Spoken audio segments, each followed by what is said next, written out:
నా పేరు ఈడేష్, ఏఐఎస్ఎఫ్ జిల్లా ఉపాధ్యక్షుడు. ఈరోజు ఏఐఎస్ఎఫ్ రాష్ట్ర సంస్థలో భాగంగా ఈ కోసిలో ఉన్నటువంటి ఏపీ మోడల్ స్కూల్ను సందర్శించడం జరిగింది.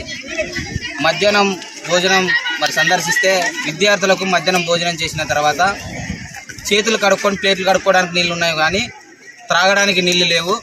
చేతులు కడుక్కునే నీళ్ళనే త్రాగునీరుగా వాడుకుంటున్నారు.